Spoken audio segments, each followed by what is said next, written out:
पण 109 म्हणजे attempt to murder हा जो प्रमुख आहे तो विषय, तो खरं तर तो कलम लावण्याची जरूरत होती. तो कलम का? समजा उद्या जात असताना जिथं सीसीटीव्ही नाही, एखादी महिला असेल, एखादा व्यक्ती असेल, सीसीटीव्ही नसताना तिथं जर धमकावलं, बंदूक दाखवली, चाकू दाखवला आणि मग तो माणूस पोलीस स्टेशनला आला तर पोलीस वाले म्हणतील व्हिडिओ कुठे? कसला पुरावा द्यायचा आहे?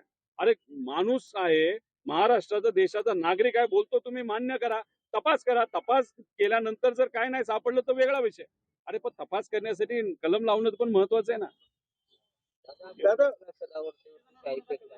तिथल्या मनसे कार्यकर्त्यांना तात्काळ सगळे पोलीस कारवाई करते, तुम्ही 3 तासापासून इथे बसलाय मात्र ही कारवाई होत नाही असं ते दाखवते. हे जे सदावर्ते नाही तर ही जी लोक आहेत, जे बहुजन समाजाचे आहेत, त्यांचा वापर भाजपचे प्रमुख नेते करतात. त्यांना पुढे केलं जातं आणि पुढे करून जाऊन दुसऱ्या बहुजन समाजाच्या नेत्यांवर खालच्या लेवलला जाऊन बोललं जातं. हे त्यांचं काम आहे आणि या कामासाठी त्यांना मोबदला मिळतो. कोणाला पद मिळतं, कोणाला पैसे मिळतात, कोणाला कुठलं दुसरं काहीतरी मिळतं.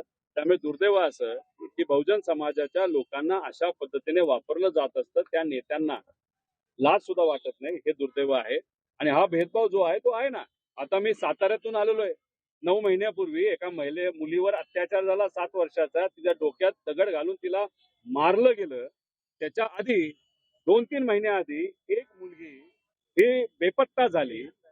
तिची आई गरीब आई पोलीस स्टेशनला त्या ठिकाणी गेली. पोलिसांना म्हणलं माझी मुलगी बेपत्ता आहे. पोलीस म्हणतात काही बोलतेस का?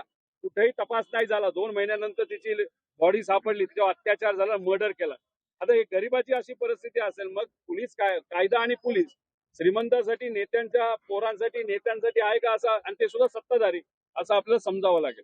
ठीक आहे, ठीक आहे, ठीक आहे. बोला दादा